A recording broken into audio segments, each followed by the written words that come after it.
नमस्कार, आप देख रहे हैं प्रदेश का सबसे भरोसेमंद news channel India news Haryana और मैं हूं आपके साथ रंजना सिंह राठौड़। आज एक बार फिर से लेकर आए आपके लिए इंडिया न्यूज की ओपीडी। जी हां, आपका अपना ओपीडी, जहां पर आप घर बैठकर बेहतर इलाज पा सकते हैं। कोरोना से कैसे बचा जाए, अगर आपको भी कोई लक्षण है तो क्या सावधानी बरतें, पोस्ट कोविड के दौरान कैसे ध्यान रखें, इन्हीं सब सवालों के लिए आपके अपने चैनल ने इस खास मुहिम की शुरुआत की है। अगले 1 घंटे डॉक्टरों का एक बड़ा पैनल हमारे साथ रहेगा। आप भी कोरोना महामारी से जुड़ी जानकारी हासिल कर सकते हैं। अगले 1 घंटे तक आप हमारे फोन नंबर जो कि 011-613-62137 है पर डायल कर सीधे डॉक्टर से बात कर सकते हैं। कार्यक्रम की शुरुआत करें, लेकिन इससे पहले हम एक बार फिर से आपसे निवेदन करते हैं कि आप लोग सोशल मीडिया पर वायरल हो रहे वीडियोस और लेखों पर जरा भी भरोसा न करें। यह आपके लिए जानलेवा साबित हो सकते हैं। कुछ लोग आपके मन में डर पैदा करना चाहते हैं और इसीलिए आप केवल डॉक्टरों की सलाह पर ही दवाइयां लें। ओपीडी की शुरुआत करें, लेकिन उससे पहले प्रदेश का ताजा हाल, कोरोना अपडेट आपको बता देते हैं। प्रदेश में लगातार कोरोना के केसेस घट रहे हैं। कोरोना के जो आंकड़े हैं वो कम होते हुए नजर आ रहे हैं। आपको बता दें कि लगातार जो मौत का आंकड़ा है उस पर भी कहीं ना कहीं रोक लगी है। हरियाणा में रिकवरी रेट 98% पहुंच गया है, जो कि बहुत अच्छा है। ये राहत की बात है क्योंकि ये लगातार बढ़ता जा रहा है और फिलहाल ताजा आंकड़े बताएं तो रिकवरी रेट 98%। तो वहीं हरियाणा में संक्रमण की दर 9% से नीचे चल गई है और ये भी अपने आप में राहत की खबर है, क्योंकि जिस तरीके से लगातार आंकड़ों में इजाफा देखने को मिल रहा था वो अपने आप में खौफनाक। तो वहीं प्रदेश में अब एक्टिव केसेस करीब 7000 हैं। तो एक्टिव केसेस की संख्या भी धीरे धीरे घट रही है। ये एक अच्छी सूचना है, क्योंकि स्वास्थ्य महकमा इसके लिए दिन रात काम कर रहा है और अब तक करीब 62 लाख लोगों का टीकाकरण हो चुका है। तो युद्ध स्तर पर टीकाकरण की प्रक्रिया को भी आगे बढ़ाया जा रहा है। ज्यादा से ज्यादा लोग वैक्सीन ले, उसके लिए लोगों को प्रेरित किया जा रहा है। हालांकि छूट के साथ हरियाणा में 14 जून तक लॉकडाउन को जारी रखा गया है।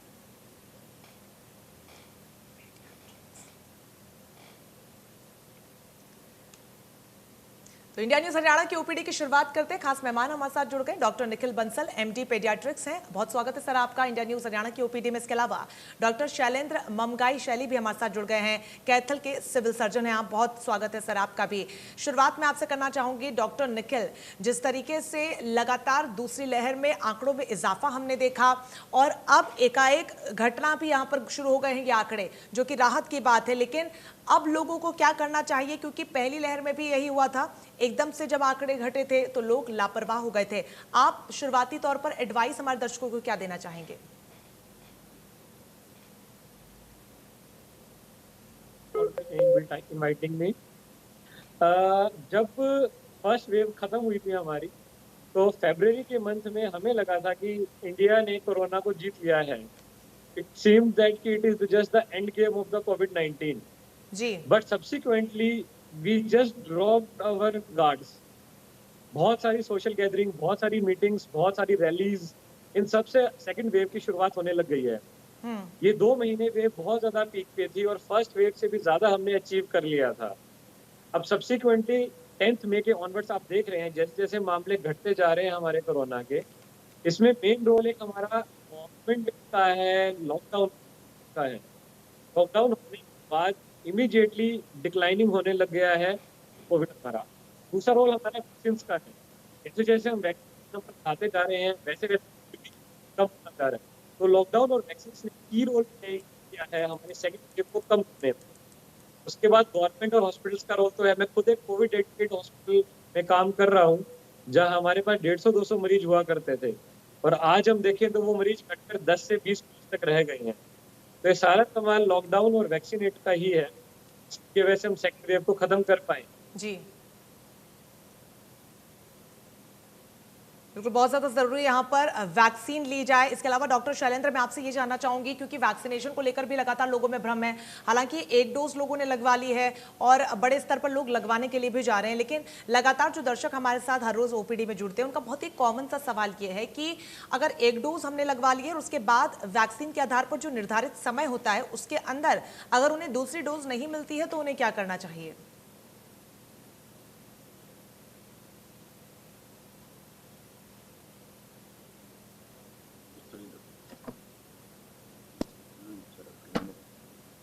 जाएगी, वो पोर्टल के अंदर निर्धारित है और ऐसा आप उसमें चेंज नहीं कर सकते हैं। अगर कोवैक्सीन लगी है तो वैक्सीन लगेगी, और कोविशील्ड लगी तो कोविशील्ड लगेगी।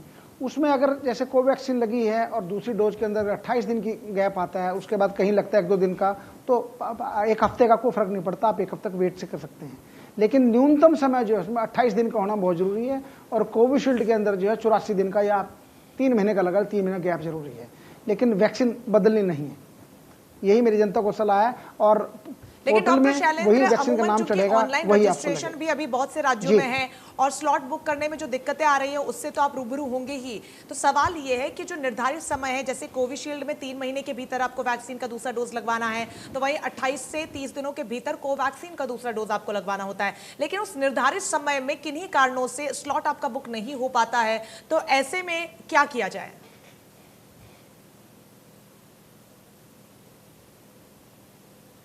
देखिए, जहाँ तक मैं कैथल का सिविल सर्जन हूँ उसके नाते बता सकता हूँ, अगर सपोज किसी का स्लॉट बुक नहीं हो पा रहा है तो स्पॉट रजिस्ट्रेशन भी आप जाके करा सकते हैं, वहाँ जाके भी लगा रहे हैं। जैसे हम जिले में कर रहे हैं, किसी का नहीं लग पा रहा है, उसी समय जाता है, अपनी आईडी जो भी सरकार द्वारा निर्धारित पहचान पत्र हैं वो जाके आप लगवा सकते हैं।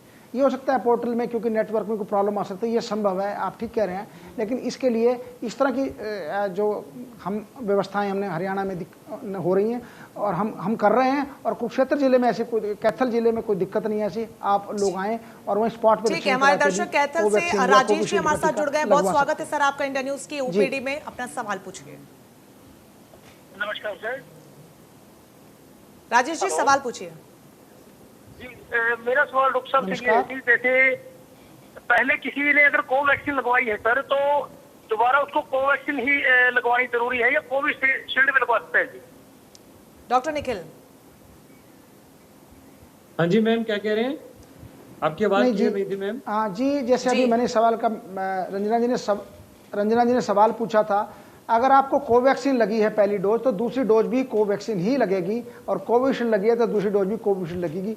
इंटरचेंज वैक्सीन की इसकी अनुमति नहीं है, तो आपने वही डोज लगवानी है जो पहले लगवाई है, वही वैक्सीन लगवानी है। ठीक है, बहुत ज्यादा जरूरी है कि जैसे कि डॉक्टर साहब ने भी कहा कि जिस भी वैक्सीन की पहली डोज आपने ली है उसी वैक्सीन की दूसरी डोज भी आप लें। लेकिन ऐसे में कई सवाल डॉक्टर निखिल ये भी सामने आ रहे हैं कि अगर कोविशील्ड की समझिए कि दोनों डोज मैंने ले ली है, तो एक अंतराल के बाद जो तमाम नई वैक्सीन आ रही, क्या उनको लगाया जा सकता है? उसको लेकर भी दर्शक लगातार कॉमनली सवाल पूछ रहे हैं। इसके लिए अभी तक कोई भी क्लैरिटी नहीं, ना तो ICMR की गाइडलाइन आई है, ना अभी किसी की भी गाइडलाइन आई है। अभी फिलहाल हम की सिंगल टाइप वैक्सीन की 2 डोज की बात करेंगे। ये भी 2 डोज ही इफेक्टिव है। हो सकता है आने वाले समय में कुछ रिकमेंडेशन जो सुनने में मुझे भी आ रही है कि ऐसी आ जाए कि जो 2 डोज आपने किसी एक वैक्सीन की लगवाई है तो बूस्टर डोज लगवाई जाए, या तो उसी वैक्सीन की या किसी और वैक्सीन की। बट एट प्रेजेंट इस चीज की अभी तक कोई गाइडलाइन नहीं बनी है। ठीक है, एक और दर्शक कैथल से कुलदीप जी हमारे साथ जुड़ गए। बहुत स्वागत है सर आपका, अपना सवाल पूछिए। हाँ जी, हेलो जी, आपकी आवाज मिल रही है, अपना सवाल पूछिए कुलदीप जी। हाँ जी मैम, आवाज आ रही है? पूछिए। हाँ, मैं CMO साहब से पूछना चाहता हूँ कि सर पहले जैसे इंजेक्शन लगवा रहे थे हम लोग कोविशील्ड, तो लगभग 1 महीने बाद कोविशील्ड की दूसरी डोज लगाते थे। अब सर जो गाइडलाइन आई है कि 84 डेज के बाद लगवानी है, तो सर उसमें ये डोज कम आ रही है या इसका रिजल्ट वगैरह का सर कुछ असर अलग है? डॉक्टर शैलेंद्र, जवाब दीजिए। जी, जैसे कि इसके बारे में जो विभिन्न विशेषज्ञ हैं उनकी मीटिंग होती है, नीति आयोग के VK पाल जी हैं और बड़े बड़े हमारे चिकित्सा विशेषज्ञ जुड़े हुए हैं, उनकी जैसे लेटेस्ट दिशा निर्देश आते रहते हैं। तो अब जो लेटेस्ट जो नवीनतम दिशा निर्देश हैं उसके बारे में ये है कि अगर कोविशील्ड की आपने पहली डोज लगवा ली है तो दूसरी डोज के बीच में 84 दिन या 3 महीने का गैप होना जरूरी है। ये क्योंकि हमें तो नवीनतम दिशा निर्देशों का पालन करना है जो कि भारत सरकार द्वारा समय समय पर जारी किए जाते हैं।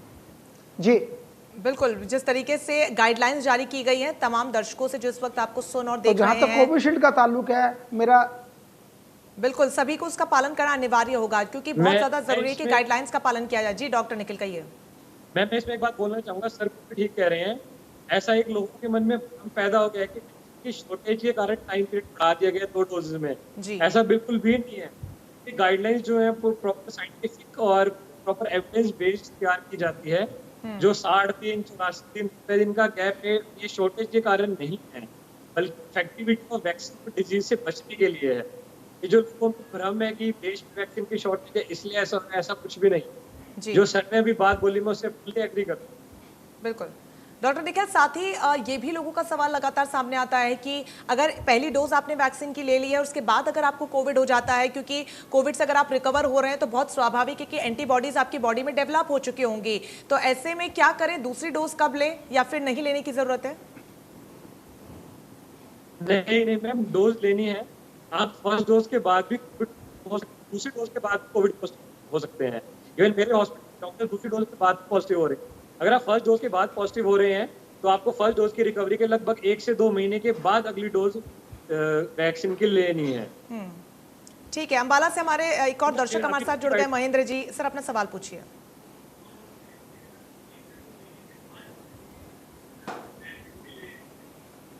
महेंद्र जी, आवाज मिल रही है आपको?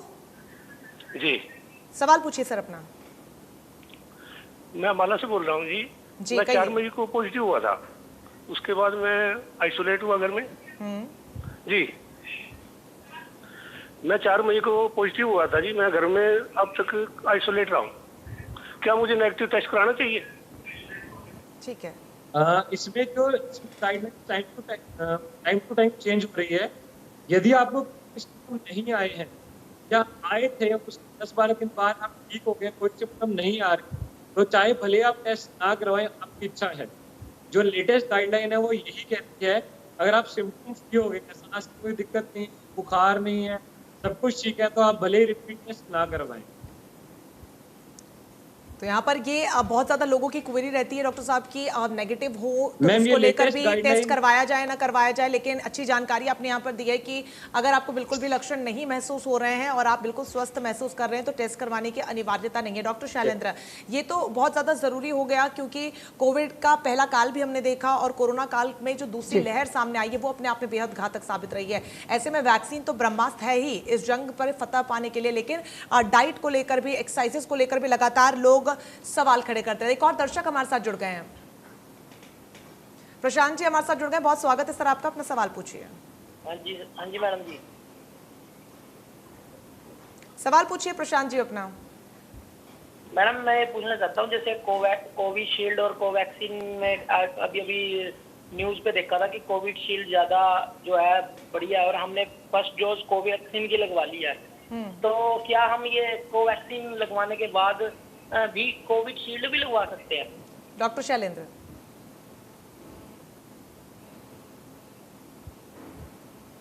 देखिए, अभी इस कार्यक्रम की एंकर रंजना जी ने कहा था कि आप अफवाहों पे ना जाएं और ऐसी सोशल मीडिया पे जो इस तरह की बातें फैलती हुई पे ना जाएं, जो सरकार की तरफ से जारी दिशा निर्देश हैं उनका पालन करें या विशेषज्ञ बता रहे हैं। तो मैं आपको इस कार्यक्रम के माध्यम से बता दूं कि ऐसा कुछ नहीं है, दोनों वैक्सीन बराबर की इफेक्टिव हैं। तो जो सरकार जिस समय जहां दे रही है वो वैक्सीन आपने लगानी है, लेकिन आपने अगर कोवैक्सीन की पहली डोज लगवाई है तो आपकी दूसरी डोज भी वही लगवानी है। इसी तरह कोविशील्ड का भी आपना जो पहला टीका लगवाया है, कोविशील्ड का भी दूसरा ही टीका लगवाना है। बराबर से प्रभावी है। जैसे बाजार में आप कुछ चीज़ खरीदने जाती हैं, एक ही अलग अलग कंपनी कई चीज़ें मिलती हैं, वो लगभग एक जैसी होती हैं। वो दूसरी बात है कि कमर्शियलिज्म में थोड़ा फर्क हो, लेकिन वैक्सीन के मामले में आपको बता दूं, दोनों वैक्सीन भारत सरकार द्वारा अनुमोदित है, रिकमेंडेड है और बराबर रूप से प्रभावी है। तो इससे आप डरे ना, हमारे एक और दर्शक राजू जी हमारे साथ जुड़ गए हैं, प्रभावी है। राजू इस तरह के भ्रमजाल में ना पड़े और इस तरह की।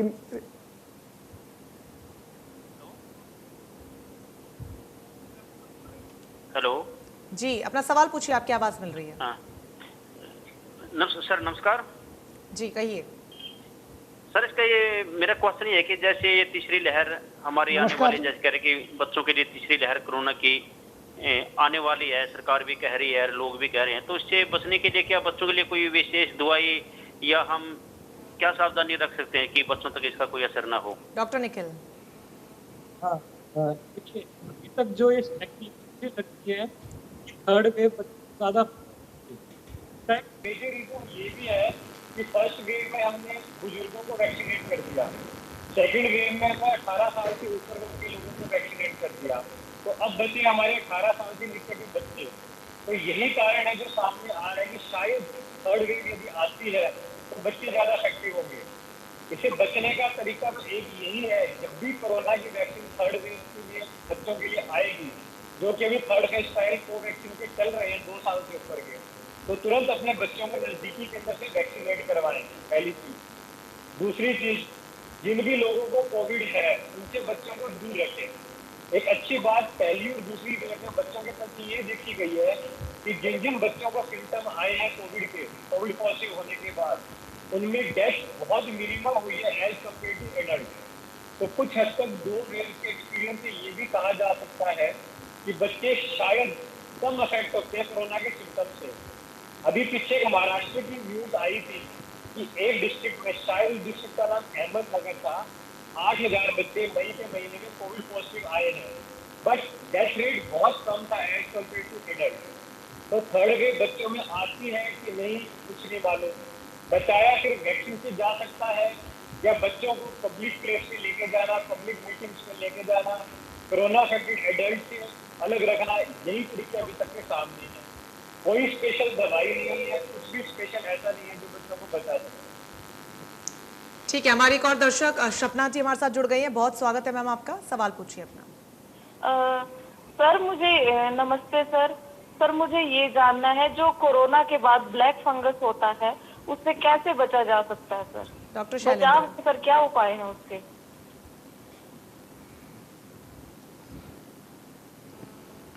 देखिए, जो ब्लैक फंगस है, जैसे काली फंगस भी कहते हैं, ये कोरोना के बाद ऐसे लोगों के अंदर ज़्यादा देखा गया है, ज़्यादा उनको ग्रस्त रहने की आशंका रहती है, जो कि या तो काफ़ी समय तक आईसीयू में पड़े हैं, ऑक्सीजन की उनकी पाइप लगी रही है, या वो स्टीरॉइड्स के इंजेक्शन लेते रहे हैं, या वो अनियंत्रित या नियंत्रित मधुमेह से पीड़ित हैं। ये लोग ब्लैक फंगस की चपेट में आने की इनकी ज़्यादा संभावना रहती है। इसके अतिरिक्त कोमोर्बिड कंडीशंस हैं, जैसे किसी को किडनी की डिजीज है या मधुमेह तो आपको बता दिया, या ये रक्तचाप अनकंट्रोल बहुत ज़्यादा है, उसका किडनी में असर है। इन स्थितियों के अंदर ब्लैक फंगस की होने की संभावना ज़्यादा रहती है। तो अगर इनमें से कोई भी आपको चीज़ है, और अगर आपके, क्योंकि ये ब्लैक फंगस ज़्यादातर नाक से शुरू होता है, नाक के अंदर रुकावट हो सकती है, नाक से पानी गिर सकता है, और नाक के साथ ही जगह आँख के अंदर लाली आ जाए, आँख से डिस्चार्ज शुरू हो जाए, मैला डिस्चार्ज शुरू हो जाए, और आँख के बाद ये दिमाग में जा सकता है और ये जीवन के लिए घातक हो सकता है।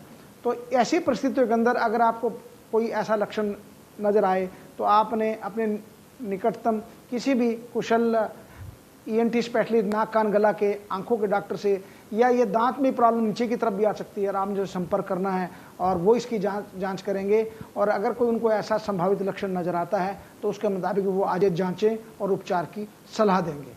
बिल्कुल डॉक्टर शैलेंद्र, लेकिन इस तरीके की कंफ्यूजन और खबरें भी लगातार सामने आ रही है कि अगर आपके शरीर पे कोई घाव है या कोई कट है या फिर आप जल गए हैं, जो ओपन वुंड होता है उसके जरिए भी फंगस बहुत जल्दी आपकी बॉडी में एंट्री कर सकता है।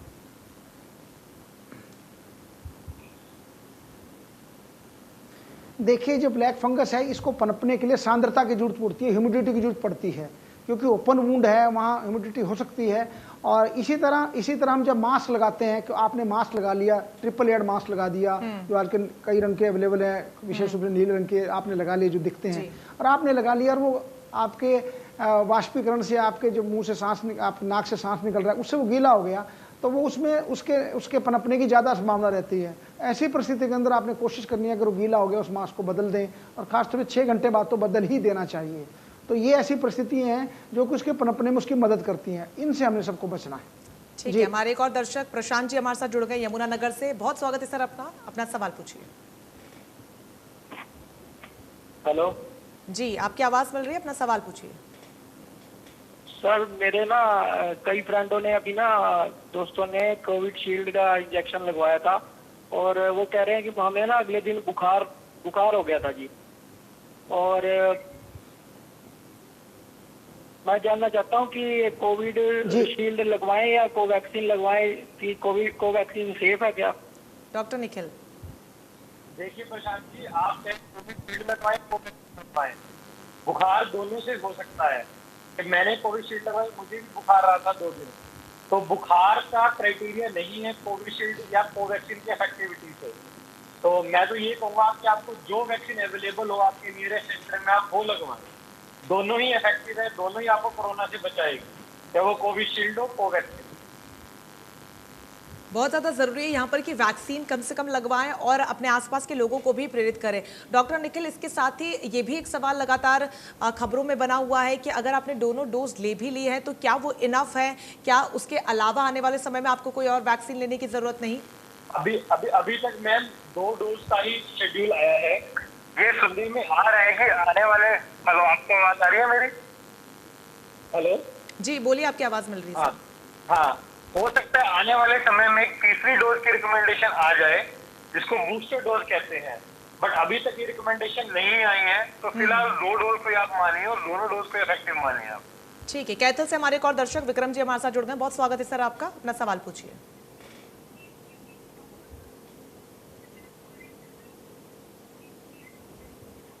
विक्रम जी, आवाज मिल रही है आपको?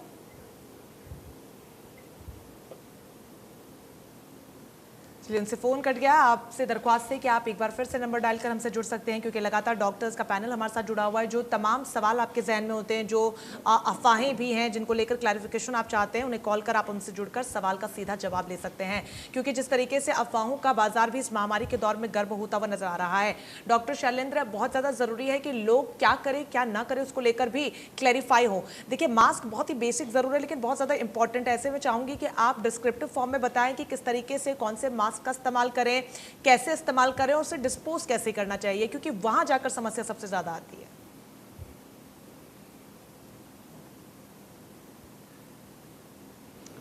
देखिए, जहां तक मास्क के डिस्पोजल का सवाल है, वो आपने म्युनिसिपल वेस्ट में डालना है।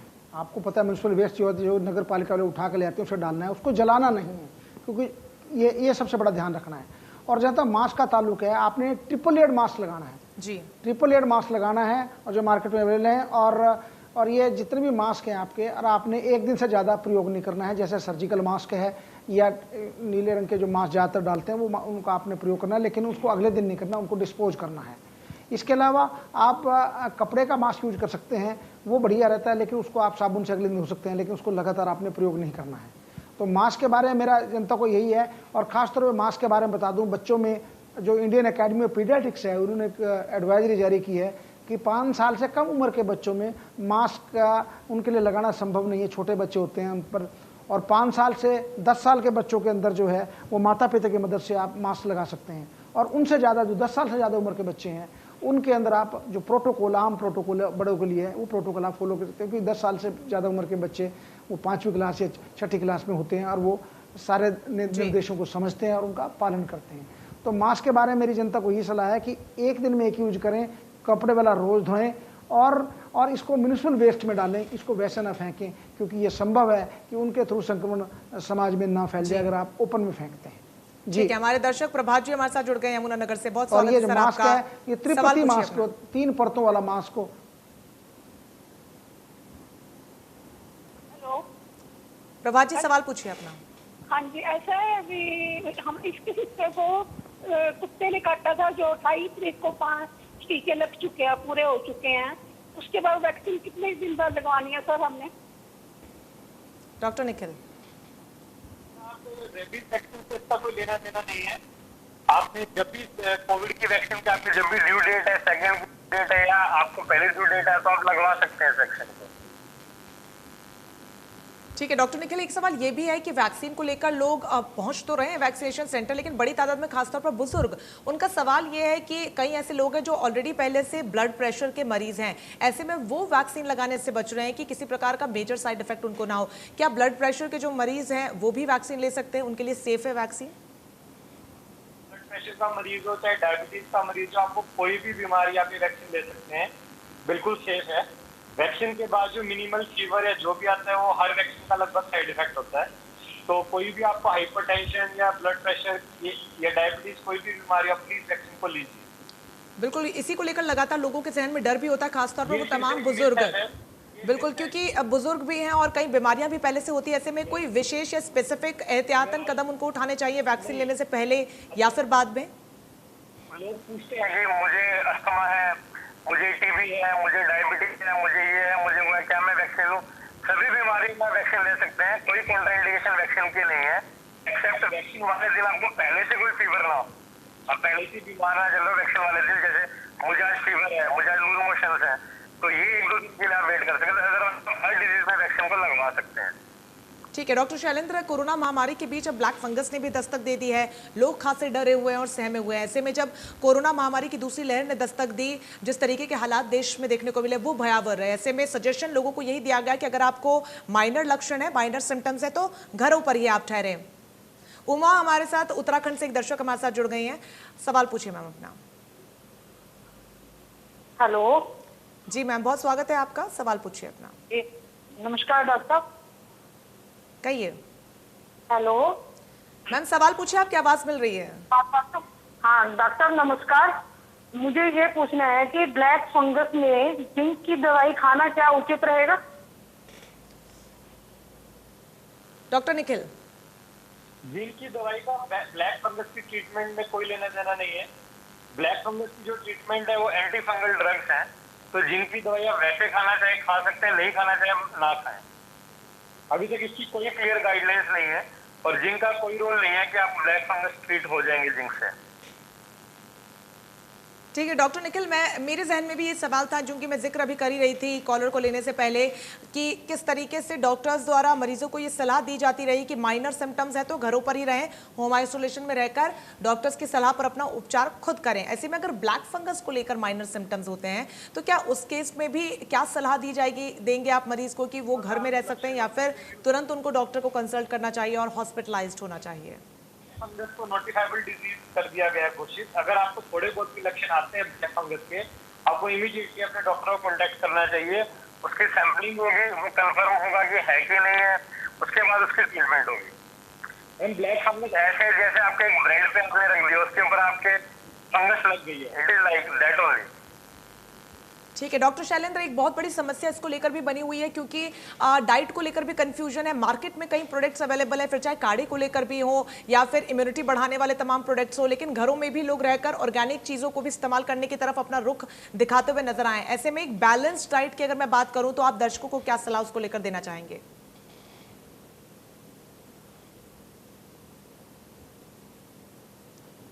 हम बचपन से अपने घरों में देखते रहे हैं कि जो हमारे माता पिता या बुजुर्ग जो हमें घर के अंदर जो बढ़िया भोजन बनता था वो बढ़िया होता है। घर के भोजन के अंदर हमारे शरीर की जो आंतें हैं, उसके अंदर जो बैक्टीरिया हैं, वो उनके प्रति वो एडजस्टेड हुए होते हैं। तो घर का भोजन तो सबसे बढ़िया होता है, ये तो हम सब जानते ही हैं। और इस दौरान वैसे भी ये बच्चों को भी मेरी सलाह है, जैसे बच्चे ज़्यादा कुरकुरे, चिप्स या ये बर्गर या इस तरह का जंक फूड खाते हैं, ये जंक फूड तो वैसे भी स्वास्थ्य के लिए बहुत हानिकारक है। ये आपके शरीर में मोटापा लाता है, और जो मोटापा था उसमें अंदर दम तो होता नहीं, लेकिन प्रतिरोधक क्षमता भी आपकी कम होती है। तो सॉलिड फूड नहीं होता। तो आपने ऐसा इस दौरान ऐसा भोजन करना है जो कि प्रोटीन युक्त हो और वसा युक्त थोड़ा कम हो, क्योंकि वसा युक्त भोजन खाने से उल्टी की, पेट में फूलने की संभावना, डिस्टेंशन एब्डोमेन की ज़्यादा रहती है। तो आपने ऐसा भोजन करना है जो कि आपकी न्यूट्रिटिव हो, जो कि उसके अंदर विटामिन मिनरल्स काफ़ी हों, आपकी प्रतिरोधक क्षमता बढ़ाए। ऐसी परिस्थिति के अंदर आपने पनीर युक्त भोजन करना है, क्योंकि प्रोटीन युक्त होता है वो। आप हरी सब्जियां, दालें खा सकते हैं, इन सब का करना है। और कोशिश करनी है कि जो भोजन घर में बनता हो उसका खाएं, क्योंकि कई बार बाहर आप भोजन करते हैं, उसमें हाइजीनिसिटी के बारे में कई बार आपको अगर संदेह रहता है तो उससे संक्रमण, पेट का संक्रमण होने की आशंका रहती है। तो ऐसी परिस्थिति के अंदर आप अच्छा भोजन खाएं, न्यूट्रिशियस भोजन खाएं, प्रोटीन युक्त भोजन खाएं, और दालें, सलाद और इन पे ज़्यादा जोर दें। और जंक फूड बिल्कुल बहुत ज्यादा जरूरी है कि अच्छा खाएं और स्वस्थ रहें। इस बीच एक और दर्शक प्रवीण हमारे साथ जुड़ गए। बहुत स्वागत है आपका, अपना सवाल पूछिए। हेलो जी, आवाज सवाल पूछिए। मैम एक्चुअली मेरा सवाल डॉक्टर निखिल जी से है। बच्चे को लूज मोशन से है और फीवर आ रहा है, तो उस केसेस में मुझे क्या करना चाहिए ma'am? Doctor Nikhil, loose motion fever क्या आप कोविड से रिलेटेड बात कर रहे हैं कि जनरल बात कर रहे हैं? और फीवर आ रहा है? नहीं, ये आप कोविड से रिलेटेड पूछ रहे हैं सवाल की लूज मोशन फीवर नॉर्मल हम बात कर रहे हैं? हेलो प्रवीण जी, आपको आवाज मिल पा रही है? तो डॉक्टर साहब पूछ रहे हैं आप कोविशील्ड वैक्सीन की बात कर रहे हैं या फिर कोवैक्सीन की? कोवैक्सीन की। कोवैक्सीन का जिक्र कर रहे हैं डॉक्टर निखिल। नहीं, मेरे को इनका सवाल समझ में नहीं आया, क्या दोबारा एक बार फिर से प्रवीण जी अपने सवाल को दोहरा दीजिए। को लूज मोशंस और फीवर है, और तो उसके रिगार्डिंग एक तो मुझे कंफर्म करना है, उसके लिए मेडिसिन का क्या है, डॉक्टर से कंसल्ट करना है या नॉर्मल मेडिकल स्टोर से उसको ले सकते हैं? नहीं, अगर आपको लूज मोशन और फीवर है तो आप ये क्या कह रहे हैं, आप कोविड पॉजिटिव है उसमें बात कर रहे हैं कि वैक्सीन लगवाने के लिए बात कर रहे हैं? अगर आपको वैक्सीन लगवानी है तो अगर आपको जिस दिन वैक्सीन लगवानी है उस दिन लूज मोशन है, फीवर है, तो वैक्सीन को 1 या 2 दिन आप डिले कर दीजिए। अगर आप कोविड पॉजिटिव है फिर आपको फीवर या लूज मोशन है तो बेटर है डॉक्टर को कंसल्ट करके आप दवाई लीजिए उसकी। सेकेंड वेव के अंदर लूज मोशन भी एक कोविड के लक्षण पाए गए हैं। देखिए रंजना जी, इन्होंने भी एक सवाल कहा था। जी बोलिए डॉक्टर शैलेंद्र। कि कोविड में बच्चों में, कोविड के संभावित बच्चों में जिनमें आशंका है उनमें बुखार या दस्त हो सकता है। ऐसी परिस्थिति के अंदर जो है वो अपने जो बाल रोग विशेषज्ञ है उससे जरूर जांच कराएं और टेस्ट कराएं और उसके मुताबिक इलाज लें। जैसे इन्होंने भी कहा कि हम स्टोर से दवाई ले सकते हैं, केमिस्ट के स्टोर से लेते हैं, ऐसे केमिस्ट से दवाई नहीं लेनी चाहिए क्योंकि ना जाने वो उस दवाई में क्या हो। विशेषज्ञ की सलाह से लें, बाल रोग विशेषज्ञ के पास जाएँ, उससे इलाज कराएं क्योंकि बच्चों के अंदर सेफ्टी कॉशेंट कम होता है। कोई दवाई ऐसा रिएक्शन कर जाए उसका नुकसान हो तो आपने बगैर विशेषज्ञ की सलाह के बच्चों को दवाई नहीं देनी है। ठीक है, हमारे दर्शक सुभाष हमारे साथ जुड़ गए हैं। बहुत स्वागत है सर, आपका अपना सवाल पूछिए। नमस्कार जी, मैंने कोवैक्सीन लगवाई थी, मेरी दोनों डोज हो गई हैं। नमस्कार। लेकिन ना जब से दूसरी डोज लगाई है मेरी बाजू नहीं चल वो हो रही, उठ नहीं रही, मतलब कि शोल्डर में दर्द है। डॉक्टर निखिल, कितने दिन हो गए आपको सेकंड डोज लगवाए हुए? सर दूसरी डोज लगवाए हुए 1-1.5 महीने से ऊपर हो गया जी। देखो, दर्द 2-4 दिन तो रह सकता है आपकी बाजू में जब टीका लगता है। 48 से 72 घंटे का साइड इफेक्ट तो होता है। अगर आपको फिर भी लगता है वैक्सीन के कारण दर्द है तो एक बार आप अपने किसी विशेषज्ञ को मेरे जो भी डॉक्टर दिखाएं कि हो सकता है वैक्सीन के अलावा कोई और कारण ना हो आपके बाजू में दर्द होने का। और आपको इंजेक्शन के साइड पे ही पेन या स्वेलिंग है तो आप उसे बर्फ लगा सकते हैं कपड़े पे लपेट के। ठीक है, क्योंकि जिस तरीके से लगातार वैक्सीन को लेकर लोगों के जहन में सवाल है और साइड इफेक्ट को लेकर भी लोग परेशान हैं। डॉक्टर शैलेंद्र, फीवर आना एक बहुत ही कॉमन सा साइड इफेक्ट हो गया, कोई भी वैक्सीन आप लें, लेकिन नॉर्मल फीवर इट्स फाइन, लेकिन 103 से लेकर 106 तक की फीवर की केसेस भी लोगों में देखने को मिल रहे हैं। उस केस में क्या किया जाए?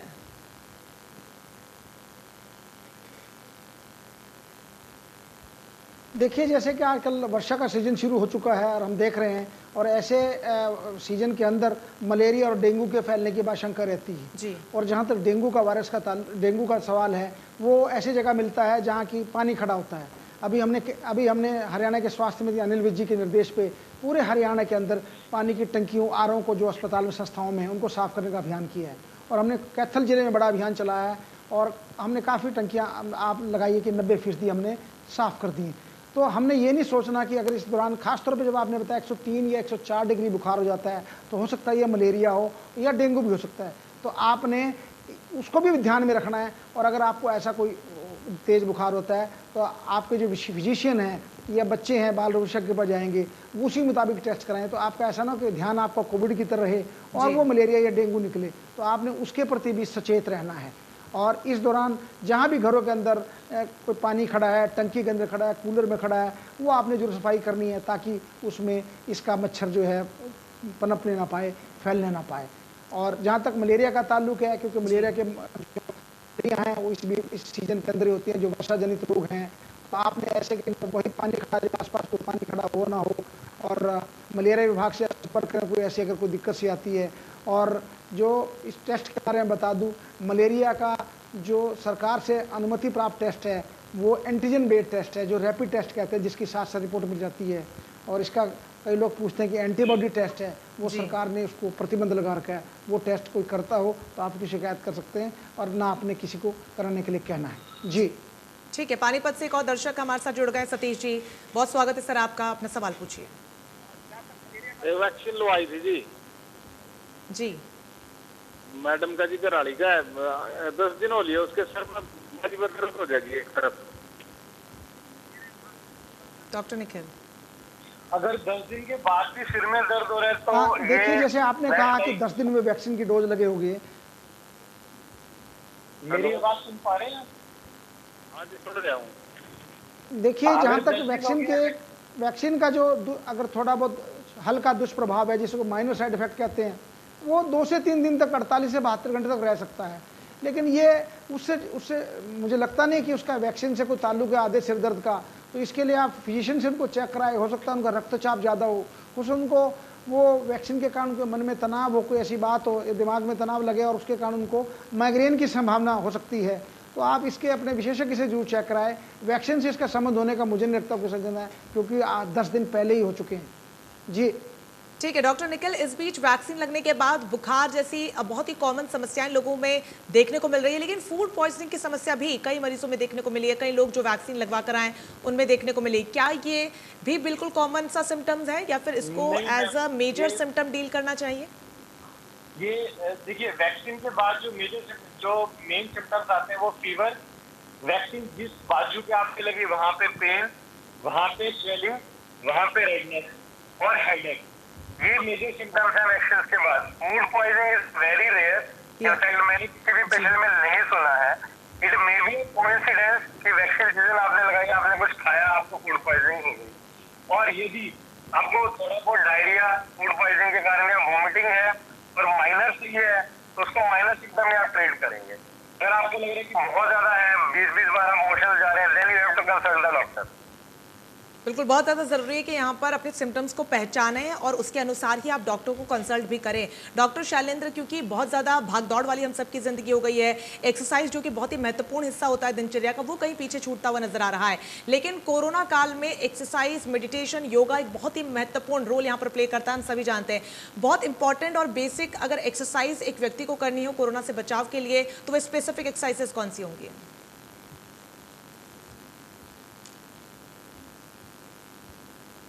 देखिए, वैसे तो क्योंकि जॉगिंग आप कर सकते हैं घर के अंदर, जॉगिंग बहुत अच्छा वो है। और इसके अलावा आप साइकिलिंग कर सकते हैं। इसके अलावा और एरोबिक एक्सरसाइज हैं जो कि आपके फिजियोथेरेपिस्ट वो बता सकते हैं, वो कर सकते हैं। इसके अतिरिक्त प्राणायाम बहुत अच्छा तरीका है।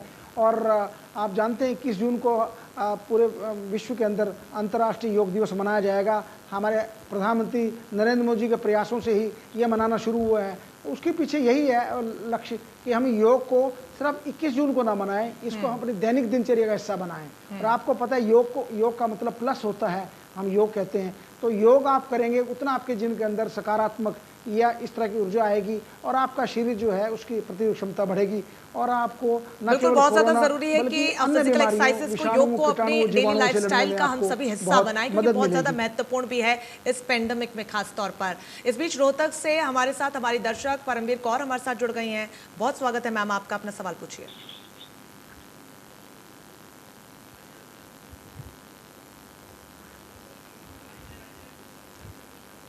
मैम आवाज मिल रही है आपको? हाँ जी मैम। सवाल पूछिए मैम, स्वागत है आपका। मैम मैंने ना 21 अप्रैल को पहले पॉजिटिव रिपोर्ट आई थी कोरोना की जी, तो मुझे लो सिम्टम्स थे। उसके बाद 28 अप्रैल को मेरी नेगेटिव रिपोर्ट आ गई थी जी। तो मैं ये पूछना चाह रही थी कि मैम अगर मुझे वैक्सीन लगवानी है तो कौन सी वैक्सीन लगवाऊँ, वो कब तक लगवा सकती हूँ मैं? डॉक्टर निखिल, आपकी रिपोर्ट नेगेटिव कब आई है मैम? 21 अप्रैल को सर, ना 28 अप्रैल को।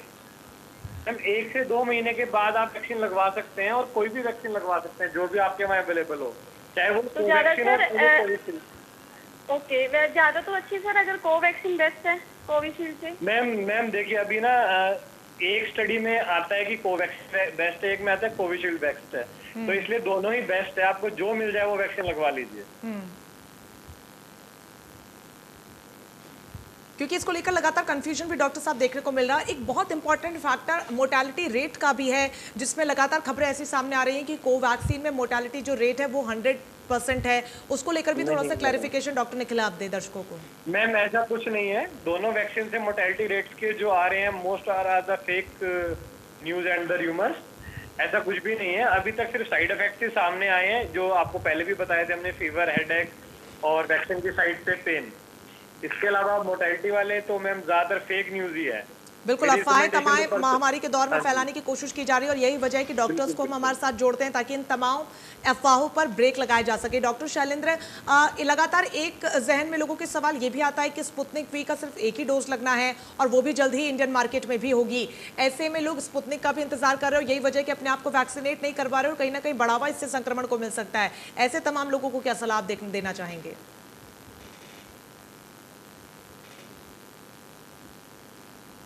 देखिए, मेरा जनता को यही सलाह है कि स्पुतनिक वैक्सीन कब आएगी इसका पता नहीं है, और ऐसा ना हो कि इस दौरान आप इस कोरोना वैक्सीन के संक्रमण की चपेट में आ जाएं और उससे समाज के अंदर संक्रमण फैले, आपके परिवार के सदस्य में हो जाए। तो आप इंतजार ना करें वैक्सीन कब आती है, जितनी जल्दी हो सुरक्षा कवच लाएं। आप अगर ये सोचें कि कोई हेलमेट अच्छी कंपनी का आ रहा है तो मैं वही डालूंगा, उसके पहले ही जो हेलमेट वगैरह वो नहीं डालूंगा, और उससे आप दुर्घटना की चपेट में आ सकते हैं। ठीक उसी तर्ज पर आपने, ऐसा नहीं है कि जो इस समय उपलब्ध है दोनों वैक्सीन अच्छी है, हमारी कोवैक्सीन भी अच्छी है, कोविशील्ड भी अच्छी है, तभी भारत सरकार को मान्यता दी है, तो आप लगवाएं। जब स्पुतनिक आएगी उस समय, जब आएगी उस समय जिनको नहीं लगा होगा वो दूसरी बात है, लेकिन आप उसके इंतजार में अपने शरीर को कोरोना वायरस की चपेट में आने से बचाएं और टीका लगवाएं, और समाज को भी आप कोरोना से बचाने में अपना महत्वपूर्ण योगदान दें।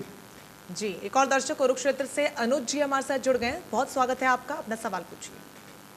हेलो जी, आपकी आवाज मिल रही है, अपना सवाल पूछिए सर। हेलो, आपकी आवाज मिल रही है अनुज जी, आप अपना सवाल पूछ सकते हैं। हेलो, आपसे रिक्वेस्ट है कि एक बार फिर से आप नंबर डायल कर हमसे जुड़िए, क्योंकि आपको शायद हमारी आवाज़ नहीं मिल पा रही है। ऐसे में तमाम दर्शक जो भी हमारे नंबर्स को डायल कर रहे हैं, अपने टीवी के वॉल्यूम को ज़रूर कम कर दें, जिससे कि आपको हमारी आवाज़ साफ मिल सके और आपकी आवाज़ भी साफ पहुंच सके। डॉक्टर शैलेंद्र, जैसा कि जिक्र आप कर रहे हैं कि बहुत ज़्यादा ज़रूरी है कि लोग किसी प्रकार की अफवाहों पर ध्यान न दें, वैक्सीन ज़रूर लगवाएं, लेकिन तीसरी लहर को लेकर भी लगातार संभावना जताई जा रही है। बच्चे, उन पर ज़्यादा अटैक हो सकता है, इस तरह की भी तमाम खबरें लगातार सामने आ रही हैं। अब चूंकि उनके लिए वैक्सीनेशन कब तक संभव हो पाएगा, उस पर भी बड़ा प्रश्न चिन्ह लगा हुआ है। फिलहाल ट्रायल को शुरू किया गया है। उन माता पिता को आप क्या सलाह देना चाहेंगे, किस तरीके से अपने बच्चों को प्रोटेक्ट करें, डाइट कैसी रखें, या फिर एक्सरसाइजेस करवानी हो तो कौन सी हो, क्योंकि बहुत ज़्यादा बच्चे काढ़ा भी नहीं पीते हैं और एक्सरसाइजेस भी नहीं करते, ऐसे में माता पिता को क्या प्रिकॉशंस लेने चाहिए?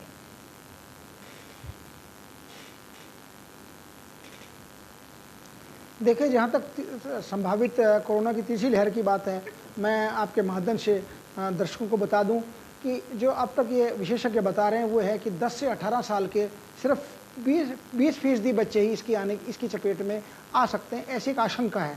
और उसमें ज़्यादातर बच्चे जो हैं वो ऐसे होंगे जिनमें लक्षण नहीं होंगे इसके, या उनमें थोड़े माइल्ड सिम्टम होंगे, हल्के हल्के लक्षण होंगे। और इस 20% का जो 10 से 20% है उनके अंदर लक्षण होंगे और उनको दाखिल करने की नौबत आ सकती है। और इस पूरे 20% का 1 से 3% जो है उनको सघन चिकित्सा इकाई में इलाज दाखिल करने की जरूरत पड़ सकती है। तो अगर तीसरी लहर आती भी है तो मैंने जैसे आपको आंकड़े बताए, बहुत कम बच्चों में उसका असर आएगा, लेकिन इसके बावजूद भी हमें सावधान रहना है, सचेत रहना है, क्योंकि बच्चों में मास्क लगाने की बड़ी दिक्कत आती है। 5 साल तक के जैसे बच्चे मैंने बताया उनमें मास्क लगाना संभव नहीं है, और इंडियन अकेडमी ऑफ पीडियाट्रिक्स ने भी यही गाइडलाइन जारी की है। और 5 से 10 साल के जो बच्चे हैं वो माता पिता की मदद से वो कर सकते हैं, और 10 साल के बच्चे जो हैं 18 साल तक के, वो तो जो बड़ों का प्रोटोकॉल है उसको फॉलो करें। इस बीच हमारे एक और दर्शक यमुनानगर से आदित्य कपूर जी हमारे साथ जुड़ गए हैं। बहुत स्वागत सर आपका, अपना सवाल पूछिए। मैगी बन गई 2। हेलो जी, आपकी आवाज मिल रही है, अपना सवाल पूछिए सर।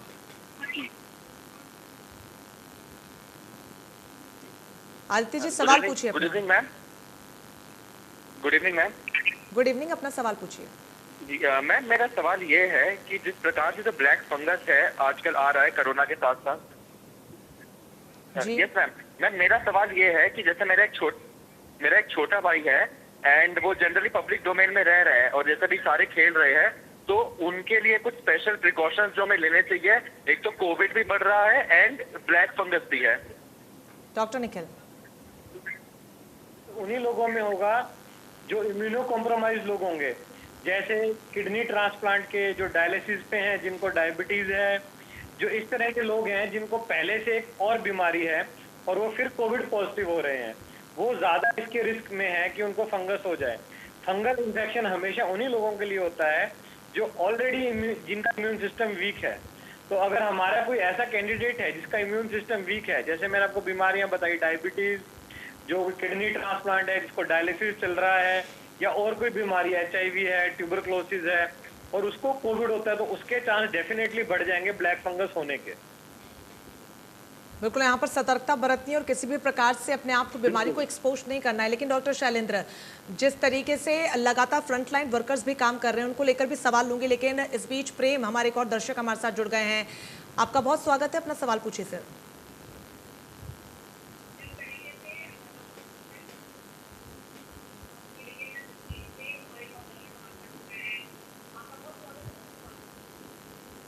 सर हमारे मैम हमारे जो डैडी हैं 92 साल के हैं और उनको शुगर भी है, बीपी भी है, और तो वैक्सीन उनको जरूरी है क्या नहीं? डॉक्टर शैलेंद्र।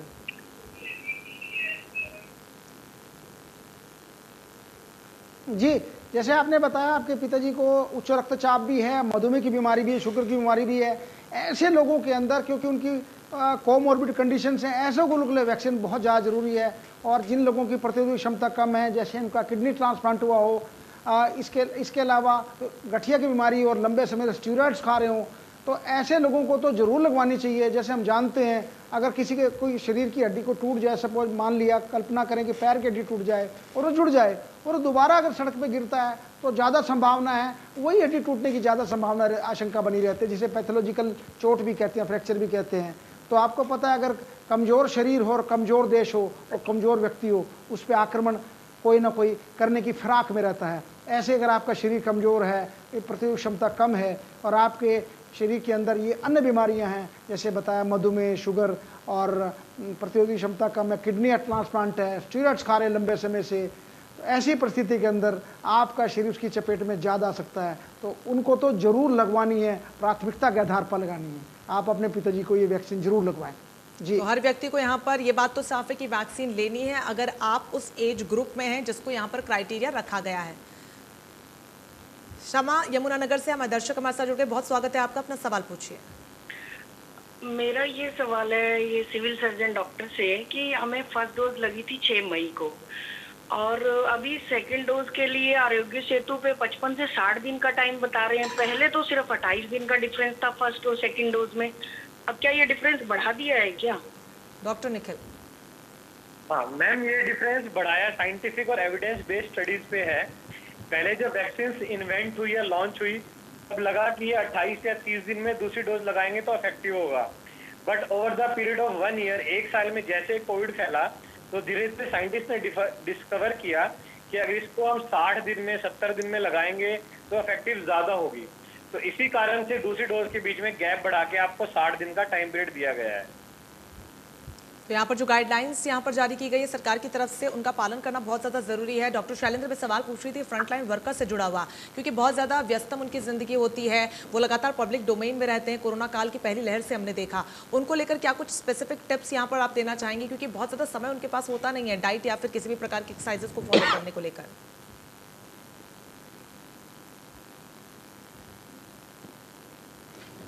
देखिए, जैसे फ्रंट लाइन वर्कर्स का आपने जिक्र किया, स्वास्थ्य विभाग के लोग हैं, बाकी लोग हैं, इसके अंदर मेरा यही कहना है कि वो अच्छा भोजन खाएं, न्यूट्रिशियस भोजन खाएं और वसायुक्त भोजन से परहेज करें। और क्योंकि वसायुक्त भोजन जो है पेट में फैलाव करता है, उल्टी आने की संभावना रहती है, और सारी सावधान रखें। और ख़ासतौर पे जो फ्रंटलाइन वर्कर हैं उनको तो ज़्यादा सावधानी रखनी है, क्योंकि वो सीधा उस वायरस से सीधा लड़ रहे हैं, जो कि उनको अदृश्य जो नज़र नहीं आ रहा है वो अदृश्य दुश्मन है। और अदृश्य दुश्मन से लड़ना आसान नहीं होता। कोई भौतिक रूप से हमें नजर आए तो उसको गोली मार दें, वैसे मार दें, लेकिन ये ऐसा अदृश्य दुश्मन है। इस ऐसे दुश्मन से हमें लड़ना बहुत मुश्किल है और इसके लिए हम सावधानी बरत के हम इससे कर सकते हैं और वैक्सीन लगा के हम इससे निपटने में सक्षम हो सकते हैं। तो मेरी यही सलाह है जनता को। आप जिस तरीके से अगर एक बार व्यक्ति कोविड पॉजिटिव हो जाता है, उसके बाद चूंकि एंटीबॉडीज बॉडी में डेवलप हो जाती है, उसके बाद क्या उसे निश्चिंत हो जाने की जरूरत है या फिर तब भी वो समय की लापरवाही न बढ़ती जाए? बिल्कुल भी नहीं मैम। एक तो कोविड एक बार पॉजिटिव होने के बाद इंसान दोबारा पॉजिटिव हो सकता है। दूसरा मैम, एंटीबॉडी समय के साथ घटती भी रहती हैं। तो अगर एक बार बंदा कोविड पॉजिटिव होता है तो उसको दूसरी बार भी उतने ही प्रिकॉशन लेने हैं जितना उसको कोविड नेगेटिव होने की स्टेज पे लेने थे। मास्क लगाना, भीड़ में ना जाना, सोशल गैदरिंग्स में ना इकट्ठा होना, सेम प्रिकॉशन कंटिन्यू करने हैं। ठीक है, हमारे दर्शक सुमन जी हमारे साथ जुड़ गए, बहुत स्वागत है मैम आपका, अपना सवाल पूछिए।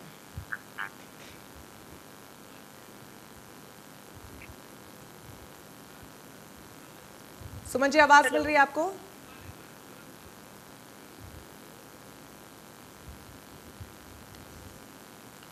चलिए, संपर्क नहीं साध पा रहे हैं सुमन जी। इस बीच आप दोबारा से हमें डायल कर सकती हैं नंबर, हमसे जुड़ सकते हैं, क्योंकि लगातार जिस तरीके से सवाल जहन में बने रहते हैं, क्योंकि हॉस्पिटल जाने से भी तमाम जो लोग हैं वो बचते हैं। डॉक्टर शैलेंद्र, यहाँ से आप आने वाली लहर को लेकर या फिर जिस तरीके से पैंडेमिक का ये पूरा दौर गुजरा और आने वाला समय गुजरने वाला है, दर्शकों को क्या सलाह देना चाहेंगे?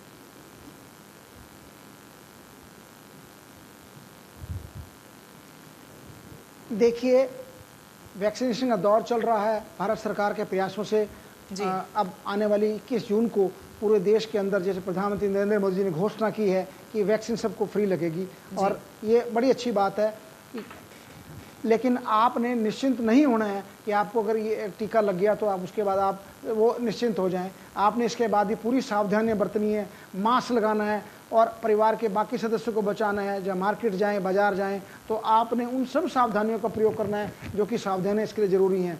मैं आपको बता दूं, जब हम पढ़ा डॉक्टर निखिल, एक आखिरी कमेंट आपसे लेना चाहूंगी, दर्शकों को क्या एडवाइस आप यहां से देना चाहेंगे? कि आप पढ़ के फेल हो सकते हो, लेकिन बगैर पढ़े पास नहीं हो सकते। तो यही मैं आपको बताना चाहूँगा चैनल के माध्यम से कि आप वैक्सीन लगवाने से आपको ये फ़ायदा है कि आपका शरीर प्रतिरोधी क्षमता डेवलप होगी, एंटीबॉडी बनेगी, आप बीमारी से लड़ने में कामयाब होंगे। लेकिन इसका मतलब ये नहीं है। ठीक है, ठीक है। डॉक्टर निखिल, एक आखिरी कमेंट आपसे लेना चाहूँगी, आप दर्शकों को क्या सलाह देना चाहेंगे? आपके शरीर पे असर नहीं डाल सकता। इसके बावजूद भी आपने सचेत रहना है। अगर आपने हेलमेट लगा रखा है, पैरों में आपने शील्ड लगा रखी है, नी शील्ड लगा रखी है, ठीक है डॉक्टर शैलेंद्र, समय की कमी, डॉक्टर निखिल से एक आखिरी कमेंट ले लूं सर, बोलिए जल्दी से, आपकी सलाह क्या होगी? ऐसा नहीं है कि आप बच पाओगे, आप दुर्घटना की चपेट में आने की। वैक्सीनेट होए, भीड़ भड़ाकों में ना जाएं और घर पे रहें। बिल्कुल, बहुत ज्यादा जरूरी है कि सावधानी को बरता जाए, क्योंकि सावधानी ही आपकी प्राइमरी सुरक्षा कवच यहाँ पर है। बहुत शुक्रिया डॉक्टर निखिल और डॉक्टर शैलेंद्र, आप हमारे साथ जुड़े और तमाम दर्शकों के सवालों के जवाब दिए। यहाँ से इंडिया न्यूज भी तमाम दर्शकों से यही अपील करता है कि गाइडलाइंस का पालन करें, ज्यादा से ज्यादा घर पर ही रहें, बहुत ज्यादा जरूरी ना हो तो घरों से बाहर न निकले, और अभी भी मास्क अभी भी बहुत जरूरी है और सैनिटाइजर का इस्तेमाल वक्त वक्त पर करते रहिए। फिलहाल के लिए मुझे दीजिए इजाजत, लेकिन लगातार बड़ी खबरों के लिए आप बने रहिए हमारे साथ। नमस्कार।